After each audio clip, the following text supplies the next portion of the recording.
এক্সামে noun phrase, adjective phrase, adverb phrase খুব গুলিয়ে যায়, তাই না? এই ফ্রেজগুলো ঠিক কিরকম ভাবে কাজ করে এই বিষয়টাই ক্লিয়ার করার জন্য আজকের এই ভিডিও। এখানে আমরা দেখব কিভাবে নাউন ফ্রেজ, অ্যাডজেক্টিভ ফ্রেজ এবং অ্যাডভার্ব ফ্রেজের মাধ্যমে অসংখ্য লাইন অতি সহজে আমরা বানাতে পারি। খুব সহজ উপায়ে এই ফ্রেজগুলোকে বোঝা যায়। খুবই simple casual day to day লাইনের মধ্যে দিয়ে এই বিষয়টাকে বুঝে নাও। এখানে লক্ষ্য করো আমি লিখেছি noun phrase, adverb phrase, adjective phrase. সবার প্রথমে ফ্রেজ শব্দটার অর্থটাকে একটু বুঝে নাও। ফ্রেজ কাকে বলে? ফ্রেজ মানে হচ্ছে বেসিক্যালি দু তিনটে শব্দ একসাথে জুড়ে একটা বিশেষ ধরনের অর্থ দাঁড়াবে। এটা একটা গ্রুপ অফ মানে বলতে পারো ওয়ার্ডস হিসাবে কাজ করে। এই যে গ্রুপ অফ ওয়ার্ডস যাদেরকে আমরা নাউন, কখনো নাউন ফ্রেজ, কখনো অ্যাডভার্ব ফ্রেজ বা কখনো অ্যাডজেক্টিভ ফ্রেজ বলছি, তারা বেসিক্যালি কিভাবে কাজ করবে সেটা তাদের নামের মধ্যেই রয়েছে। নাউন ফ্রেজ মানে অবভিয়াস ব্যাপার যে সে নাউনের মতন কাজ করবে, তার মানে সেন্টেন্সের সাবজেক্ট বা অবজেক্টের পজিশনে বসে সে কিন্তু কাজ করতে পারে। অ্যাডভার্ব ফ্রেজ মানে অ্যাডভার্বের মতন কাজ করবে। আর অ্যাডভার্ব কি করে? অ্যাডভার্ব একটা ভার্বকে ফলো করে, অ্যাডভার্ব অন্য আর একটা অ্যাডভার্বকে ফলো করতে পারে, আবার একটা অ্যাডভার্ব আর একটা অ্যাডজেক্টিভকে নিয়েও কিন্তু কথা বলে, এরকম একটা।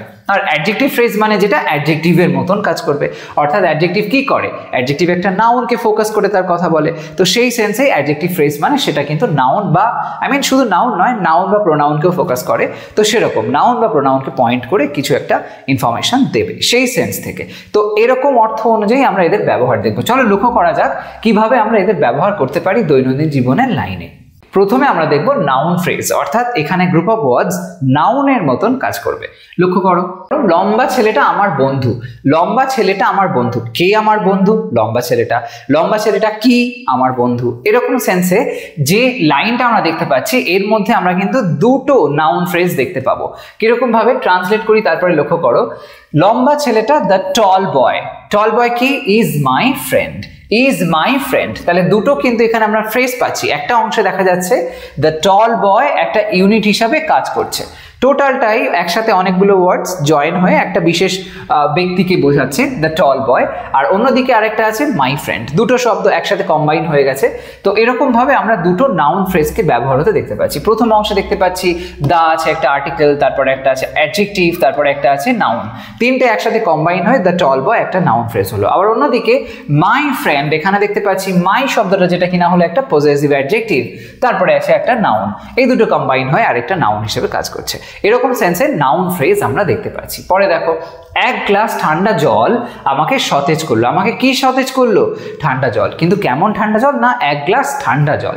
এই সেন্সটা, এই যে টোটাল বিষয়টা বলা হয়েছে এক গ্লাস ঠান্ডা জল, এই সবটা একটা ইউনিট হিসেবে কাজ করছে। ট্রান্সলেট করলে হবে a glass of cold water. এই যে a glass of cold water, এই বিষয়টাই কিন্তু হয়ে যাচ্ছে একটা নাউন। যদি আমি প্রশ্ন করি এখানে যে কি আমাকে রিফ্রেশ করলো, অ্যান্সার কি আসছে? এইটা আসছে, এই টোটাল বিষয়টা আসছে। তুমি কিন্তু এর মধ্যে পার্টিকুলারলি শুধুমাত্র ওয়াটার বলতে পারবে না, সবটা বলতে হবে। এই সেন্স অনুযায়ী এটা কিন্তু একটা নাউন ফ্রেজ হিসাবে কাজ করলো। তারপরে পুরনো কাঠের বাড়িটা ফাঁকা দেখাচ্ছে। পুরনো কাঠের বাড়িটা ফাঁকা দেখাচ্ছে। কি ফাঁকা দেখাচ্ছে? না, পুরনো কাঠের বাড়িটা ফাঁকা দেখাচ্ছে। তো সেই সেন্সে ট্রান্সলেট করলে হবে যে the old wooden house looks empty. The old wooden house, এই যে টোটাল অংশটা, what looks empty? the old wooden house looks empty. Noun আমরা হু দিয়ে, হোয়াট দিয়ে প্রশ্ন করলে কিন্তু ভার্বকে যদি হু বা হোয়াট দিয়ে প্রশ্ন করি তাহলে নাউন আমরা পেয়ে যাই। তো সেরকম ভাবেই এখানেও কিন্তু আমরা নাউন দেখতে পাচ্ছি। এছাড়া আমরা হোম দিয়ে প্রশ্ন করেও কিন্তু নাউন পেতে পারি। তো সেটাই আমরা এখানে কিন্তু দেখছি যে যেই আমি হোয়াট দিয়ে কোয়েশ্চেন করছি, আনসার হিসেবে এটা পাওয়া যাচ্ছে যে হোয়াট লুকস এমটি, আনসার আসছে the old wooden house looks empty. তাহলে এখানে এটা একটা নাউনের মতন কাজ করেছে। পরেরটা, আমার ইংরেজি শিক্ষক আমাকে সাহায্য করলেন। আমাকে কে সাহায্য করলেন? এখানে হু দিয়ে প্রশ্ন করতে হবে। আমার ইংরেজি শিক্ষক আমাকে সাহায্য করলেন। ট্রান্সলেট করলে কি হবে? ট্রান্সলেট করলে হবে my English teacher helped me. তাহলে হু দিয়ে প্রশ্ন করে এই অংশটাকে আমরা পেয়ে যাচ্ছি, যেখানে মাই শব্দটা আছে, ইংলিশ আছে এবং টিচার আছে, একসাথে কম্বাইন হয়ে একজন ব্যক্তির কথা বলছে। এটা একটা নাউন ফ্রেজ হলো। পরে ছোট কালো বিড়ালটা আমাকে অনুসরণ করলো, আমাকে কে অনুসরণ করলো বা কি অনুসরণ করলো, আসছে উত্তরটা ছোট কালো বিড়ালটা। ট্রান্সলেট করলে হবে the little black cat E followed me. তাহলে ওয়ার্ড দিয়ে যে প্রশ্ন করলাম ভার্বকে যে কি ফলো করলো, অ্যান্সার কি আসছে এটা দ্য লিটল ব্ল্যাক ক্যাট। তাহলে দ্য লিটল ব্ল্যাক ক্যাট এটা হয়ে যাচ্ছে নাউন ফ্রেজ। এরকম ভাবে যখন দেখবে এরকম কোনো কম্বিনেশন একসাথে যুক্ত হয়ে অনেকগুলো শব্দ একটা নাউনের মতন কাজ করছে, তখন সেটাকে তোমরা নাউন ফ্রেজ বলবে। এবার চলো নেক্সট ওয়ান দেখা যাক। এবার যেটা আছে সেটা হলো অ্যাডজেক্টিভ ফ্রেজ, অর্থাৎ এমন ধরনের ফ্রেজ দেখব যেখানে ওই টোটাল ফ্রেজটা একটা অ্যাডজেক্টিভের মতন কাজ করছে। লক্ষ্য করো, ছবিটা খুবই আকর্ষণীয় ছিল। ছবিটা খুবই আকর্ষণীয় ছিল, কেমন ছিল না খুবই আকর্ষণীয় ছিল। ট্রান্সলেট করলে the movie was very interesting. এখানে the movie, how was the movie, answer কি আসবে ভেরি ইন্টারেস্টিং, এটা হচ্ছে উত্তর।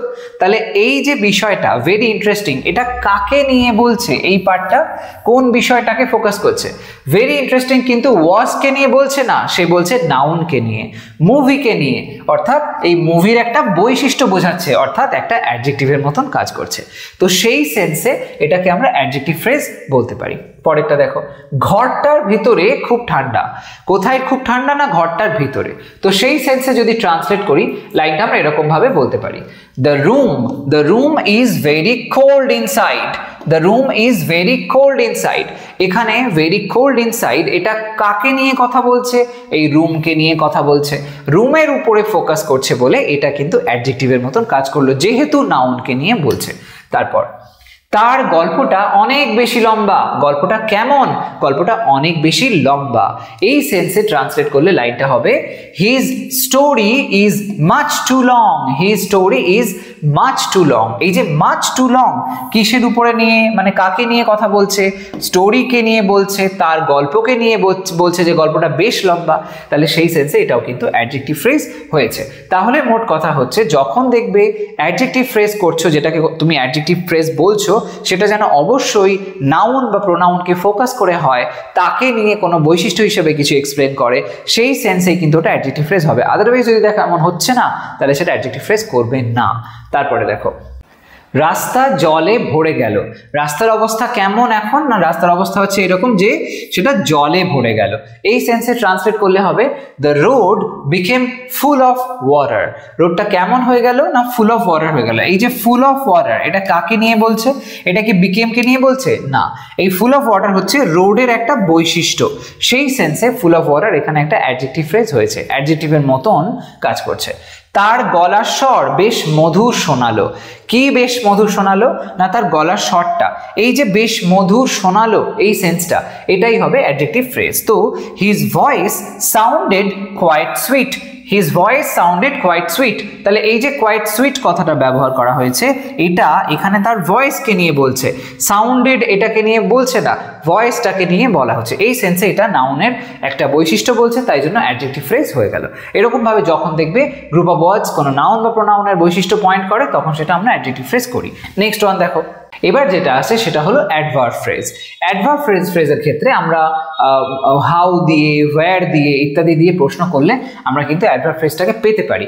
অ্যাডভার্ব ফ্রেজের যে মেইন কাজ সেটা হলো ভার্বকে ফোকাস করা, ভার্বকে পয়েন্ট করে ভার্বের বিষয়ে কিছু বলবে, সেটা কিভাবে কাজটা হচ্ছে এটা বোঝাবে, এরকম সেন্সেই আসবে, সেটাকে অ্যাডভার্ব ফ্রেজ করবে। প্রধানত এখানে আরেকটা কথা বলে রাখি, অ্যাডভার্ব ফ্রেজের ক্ষেত্রে মূলত আমরা প্রিপোজিশনের বিশেষ একটা ব্যবহার লক্ষ্য করি। সেটা দেখো কিভাবে এখানে করতে পারি। সে জোর গলায় কথা বলল।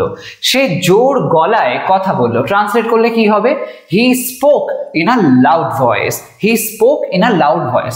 সে কি করলো না কথা বলল, স্পোক। কেমন ভাবে কথা বললো না ইন আ লাউড ভয়েস। এই ইন আ লাউড ভয়েস কি নিয়ে কথা বলছে, কোন পয়েন্টটাকে পয়েন্ট করছে, এটা কি হি কে নিয়ে বললো না, এটা তার কথা বলার ভঙ্গিমাটা নিয়ে বলছে, অর্থাৎ যেটা কিনা ভার্ব হয়েছে সেই ভার্বকে পয়েন্ট করে বলছে, তাই জন্য এটা অ্যাডভার্বের মতন কাজ করছে। এটা হয়েছে অ্যাডভার্ব ফ্রেজ। পরেরটা, ওরা কয়েক মিনিট পরে পৌঁছালো। ওরা কয়েক মিনিট পরে পৌঁছালো। ট্রান্সলেট করলে হবে দে, তারা পৌঁছালো। অ্যারাইভড ব্যবহার করা হয়েছে এখানে, পৌঁছানো অর্থে রিচডও বলতে পারো, দুটোই চলবে। They arrived after a few minutes. they arrived after a few minutes. এই যে after a few minutes এই যে বিষয়টা, এটা কি পয়েন্ট করছে, মানে কোন বিষয় নিয়ে বলা হয়েছে? এটা কি তাদের নিয়ে বলা হলো, নাকি arrive তাদের আসাটা, তারা যে পৌঁছালো সেটা নিয়ে বলা হয়েছে?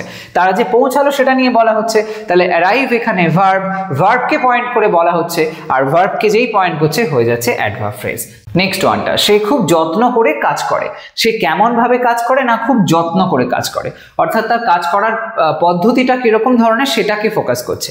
সেই অর্থে লাইনটা ট্রান্সলেট করলে হবে, সেই অর্থে she ব্যবহার করা হয়েছে, তারপর কাজ করে মানে work, simple present tense, with great care, she works with great care। তাহলে এই যে উইথ গ্রেট কেয়ার, এটা কি নিয়ে বলছে? she কে নিয়ে নয়, she যেভাবে কাজ করে সেটাকে ফোকাস করছে। তার মানে ওয়ার্কস যেটা ভার্ব তাকে পয়েন্ট করছে, তাহলে অ্যাডভার্ব হয়ে গেল, অ্যাডভার্ব ফ্রেজ। তারপর বাচ্চাটা ঘরের ভিতরে দৌড়ে গেল। বাচ্চাটা কোথায় দৌড়ে গেল? না ঘরের ভিতরে দৌড়ে গেল। তো এই সেন্সে ট্রান্সলেট করলে হবে the child ran into the room। এই যে ran এর পরে into the room, এটা অ্যাকচুয়ালি কাকে পয়েন্ট করছে? এই into the room এটা কিন্তু তার দৌড়ে যাওয়াটা, কোন দিকে সে দৌড়ে গেল সেটাকে পয়েন্ট করছে। এই সেন্সে আমরা into the room কে বলবো একটা অ্যাডভার্ব ফ্রেজ। তারপর আমরা বাস স্টপে দেখা করব। বাস স্টপে দেখা করব ট্রান্সলেট করলে কি হবে? উই উইল, আমরা দেখা করব, we will meet. We will meet কোথায়? না অ্যাট দ্য বাস স্টপ। এরকম ওয়ার্ড দিয়ে প্রশ্ন করেও তোমরা যদি উত্তর হিসেবে পাও ওই ফ্রেজটা, তাহলে জানবে সেটা হচ্ছে অ্যাডভার্ব ফ্রেজ। তো এখানে অ্যাট দ্য বাস স্টপ এটা কোন পয়েন্টকে ফোকাস করছে? এটা মিটকে ফোকাস করছে। দেখা সাক্ষাৎকারটা কোন জায়গায় হবে সেই পয়েন্টে ফোকাস করছে। এটা কিন্তু উইকে নিয়ে কোনো কথা বলছে না, এটা মিট করাটা নিয়ে বলছে। এরকম সেন্সে আমরা এইভাবে অ্যাডভার্ব ফ্রেজকে ফাইন্ড আউট করতে পারি। তো এইভাবে তোমরা দেখতে পেলে যে নাউন ফ্রেজ, অ্যাডজেক্টিভ ফ্রেজ এবং অ্যাডভার্ব ফ্রেজ তোমরা কিভাবে খুঁজে পেতে পারো, আইডেন্টিফাই করতে পারো এবং সেগুলোকে ইউজ করতে পারো। এই ধরনের ফ্রেজ নিয়ে কনফিউশন আরও থাকলে আমাকে কমেন্টে জানিও, আমি ডেফিনেটলি আরও কয়েকটা ভিডিও করে এটাকে আরও ক্লিয়ার করে দেবো। এনিওয়ে, এই সংক্রান্ত যে বিষয়টা আমি এখানে আলোচনা করলাম সেটাকে একটু প্র্যাকটিস করে নাও, নিজেরাও এরকম ধরনের কিছু লাইনস বানাও, সেগুলোর মধ্যে এরকম ধরনের ফ্রেজ অ্যাপ্লাই করো, তাহলে সমস্যাটা কেটে যাবে। আজ তবে আসি, ভিডিওটাকে একটা লাইক করতে ভুলো না, শেয়ার করো সমস্ত ফ্রেন্ডসের সাথে। চ্যানেলটাকে এখনো সাবস্ক্রাইব না করে থাকলে ডেফিনেটলি করে নাও, কারণ এই ধরনের ইনফরমেটিভ ভিডিওস তোমরা আমার চ্যানেল থেকে পেতেই থাকবে। Bye, take care.